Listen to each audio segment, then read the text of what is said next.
Hermanos en Cristo y amigos oyentes, nuevamente voy a leer las Sagradas Escrituras para continuar con nuestra meditación acerca de Aquila y Priscila.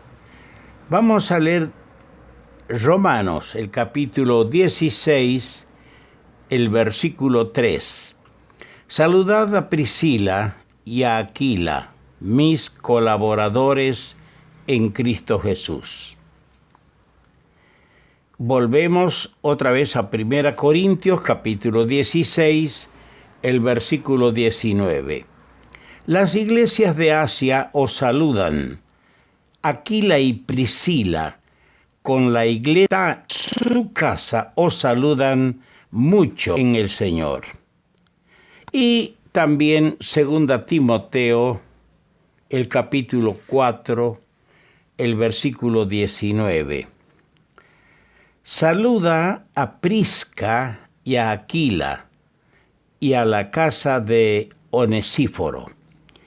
Que nuestro Señor añada la bendición a esta lectura de estos pasajes bíblicos, que son su palabra, como a los que vamos a mencionar en la medida que vamos reflexionando sobre este ejemplar matrimonio, el matrimonio de Aquila y de Priscila. Cuando estaba cerca su muerte, David, sabiendo que él no podía construir el templo para el Señor, el rey David convocó a la nación a aportar voluntariamente para la construcción del templo, tanto en plata, oro, piedras preciosas y material necesario. Y les dijo claramente que él no iba a construir, pero que su hijo, joven y tierno, inexperto, era el que Dios indicó para construir la casa, que no era casa para hombre, sino casa para Jehová el Señor. Y cuando él vio toda la abundancia, toda la generosidad del pueblo para construir el templo, quedó asombrado.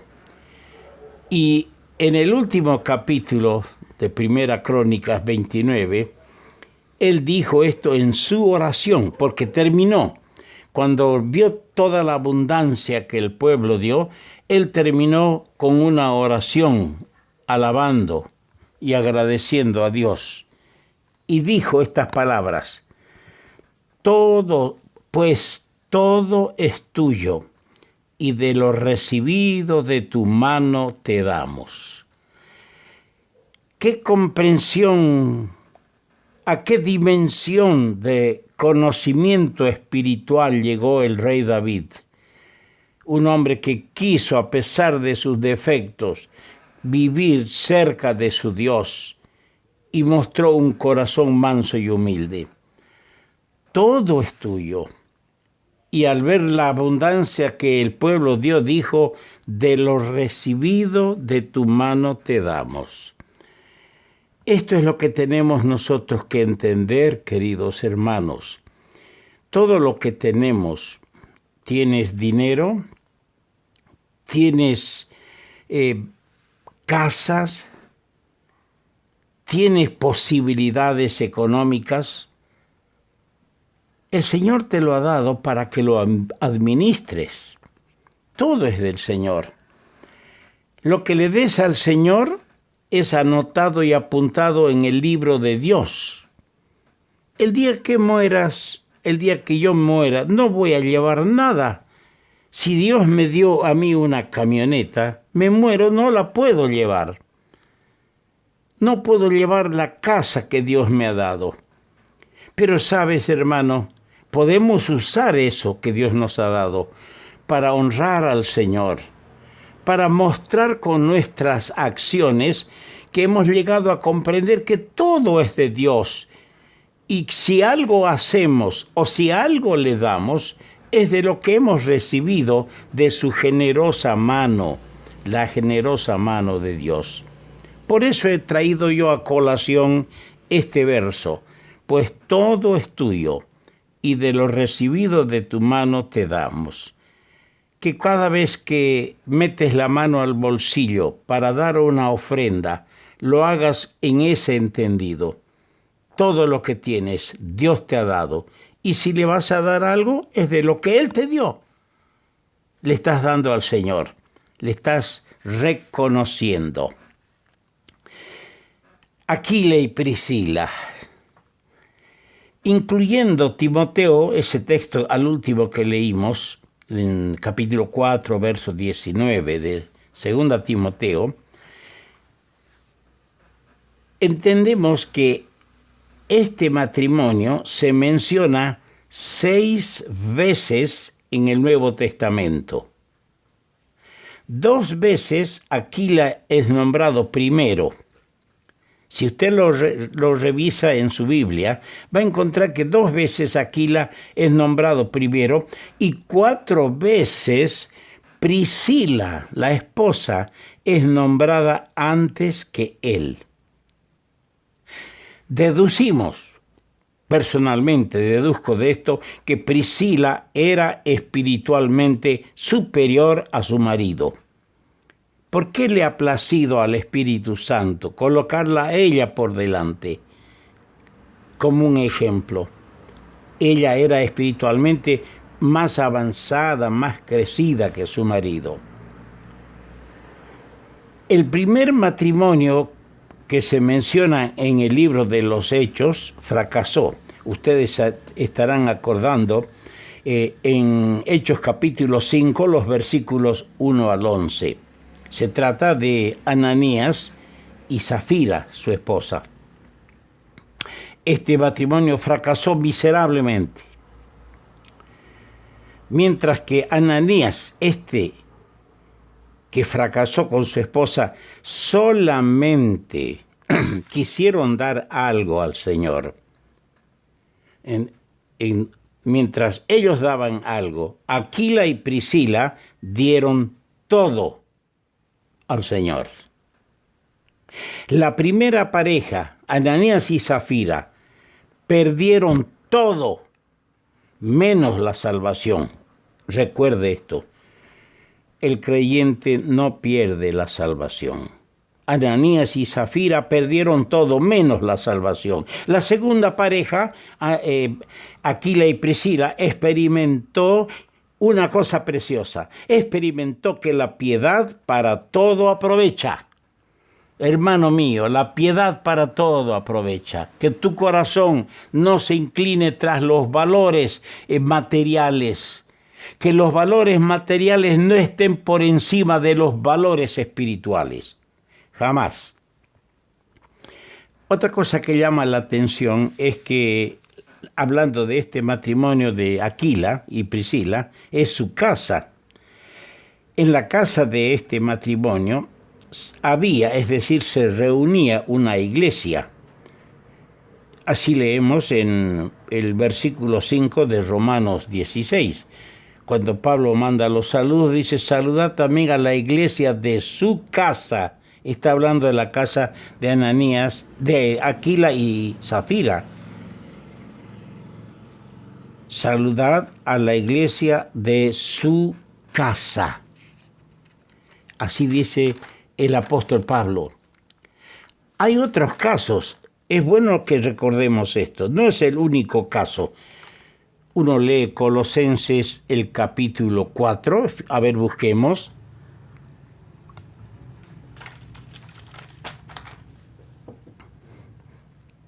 Colosenses capítulo 4, el versículo 15. Saludad a los hermanos que están en la Odisea, y a Ninfas y a la iglesia que está en su casa. La carta a los colosenses es para que se esparza el saludo, que se salude a un tal Ninfas, un creyente, y a la iglesia que está en su casa. Y cuando escribe a Filemón para recomendar reciba al esclavo Onésimo que había escapado de él, y que se convirtió estando Pablo allí en la cárcel en Roma, le dice en el versículo 2, a la amada hermana Apia y a Arquipo, nuestro compañero de milicias, y a la iglesia que está en tu casa. Esto nos muestra que al comienzo de la iglesia primitiva, que no tenía salones, no tenía la comodidad que tenemos nosotros hoy de edificar hermosos locales, salones, con bancos, con aire acondicionado, con ventilación, etc. La iglesia primitiva no tenía esa comodidad. No tenían un lugar como nosotros destinamos para que todos los creyentes concurran a ese lugar. La iglesia se reunía a veces en las casas, un grupo aquí, a otra distancia. Varias son las razones para esto. La persecución, el hecho de que los creyentes eran perseguidos, se les quitaba sus bienes, se les confiscaba todo lo que tenían. Entonces se reunían en las casas. Ahora, uno mira eso desde la perspectiva de que los cristianos eran perseguidos, pero poco pensamos el riesgo, el valor y la generosidad de aquella familia, de aquellos cristianos que ofrecían su casa para que allí se reúna la iglesia. Poco pensamos en ellos. Y Pablo no lo olvida. Lo menciona aquí claramente, menciona cuando habla de Filemón, su casa, menciona también de un tal Ninfas, y en este caso de Aquila y de Priscila. ¿Por qué hacían esto? ¿Saben por qué? Porque un día ellos escucharon esta palabra. Esta palabra, dame, hijo mío, tu corazón. Así dice en Proverbios 23-26. ¿Ha escuchado, hermano, esta palabra? El que no da su corazón al Señor, no tiene corazón para ser generoso para su Señor. Dame, hijo mío, tu corazón. Ojalá, queridos hermanos, ojalá que nosotros aprendamos que hay que darle al Señor para que podamos consagrarle a Él, al que nos amó, todo lo que tenemos.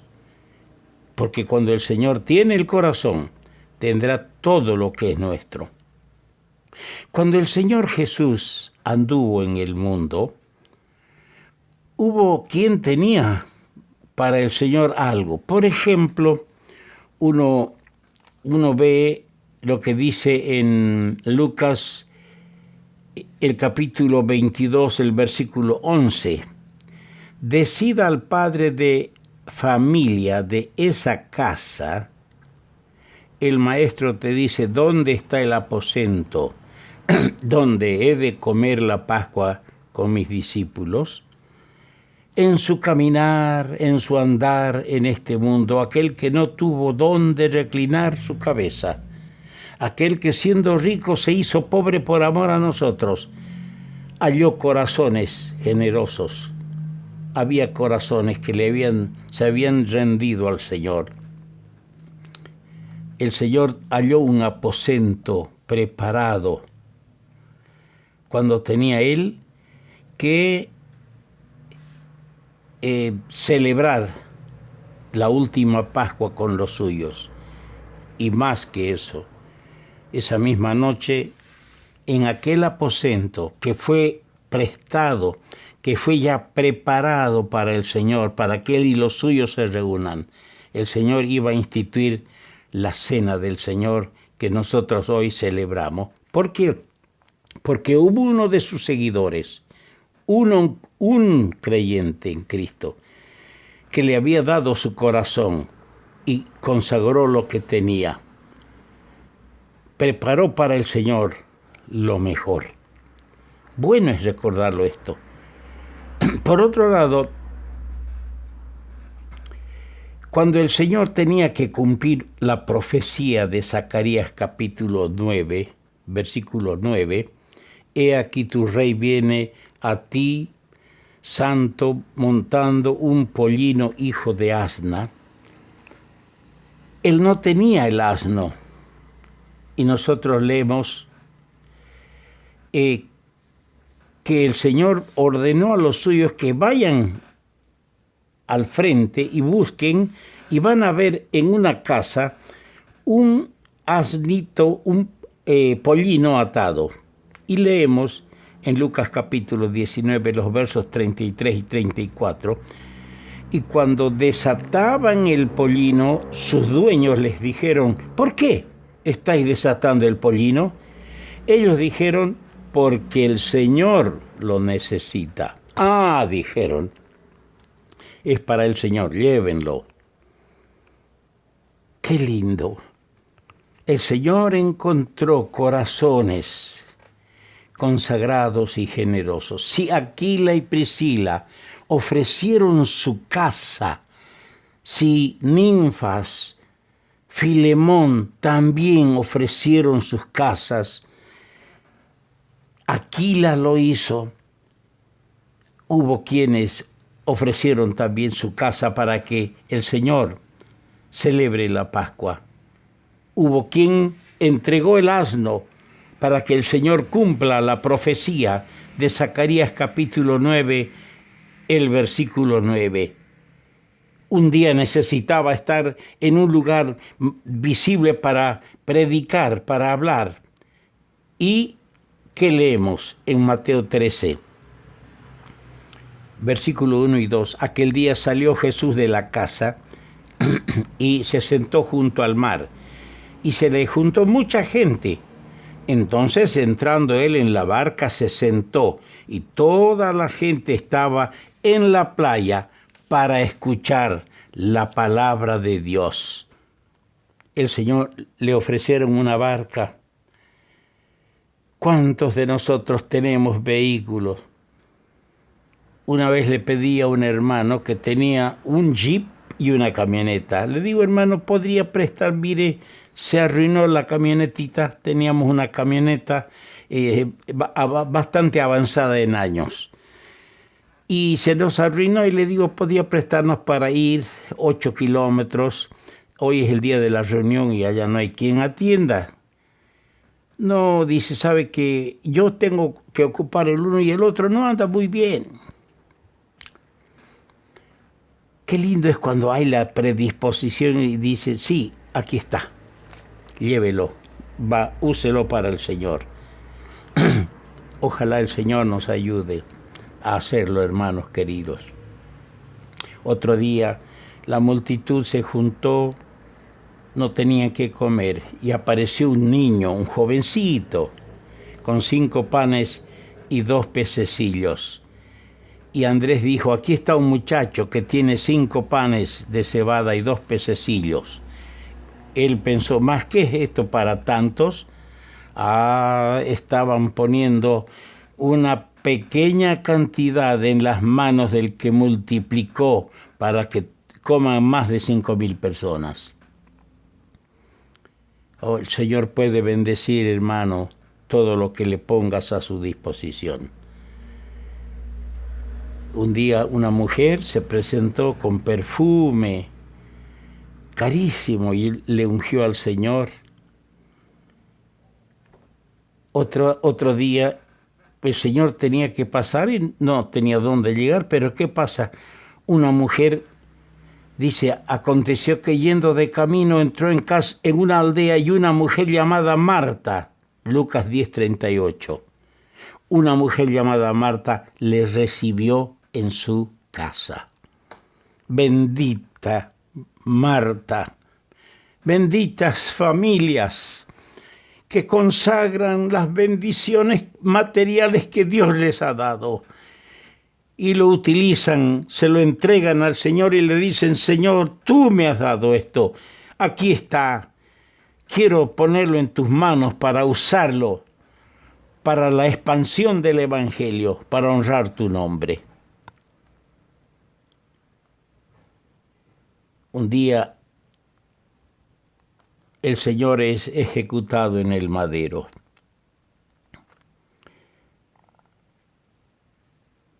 No, la Escritura no dice que él haya tenido la presencia de los discípulos, 2 discípulos anónimos que vivían en el anonimato, José de Arimatea y Nicodemo, tomaron su cuerpo. ¿Y qué dice Juan 19:41? Y en el lugar donde habían crucificado al Señor había un huerto, y en el huerto un sepulcro nuevo, en el cual aún no había sido puesto ninguno. Allí pues pusieron a Jesús.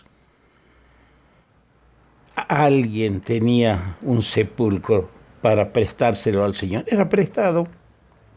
Solo 3 días y 3 noches. Pues él saldría triunfante al tercer día. Saldría triunfante para estar 40 días entre los suyos y luego ascender a la casa del Padre, a preparar lugar para nosotros, y está sentado a la diestra de Dios en la majestad de las alturas, como abogado y como sumo sacerdote nuestro. Hermano, Dios ama al dador alegre. Dice la palabra en 2 Corintios 9:7. El que siembra también, dice en el mismo capítulo 9, verso 6, el que siembra generosamente, generosamente también cosechará. Recordemos lo que dice Gálatas 6:7, todo lo que el hombre sembrare, eso también cosechará. Siembra, hermano, para la eternidad. Dios bendiga su palabra. Vamos a continuar con Aquila y Priscila.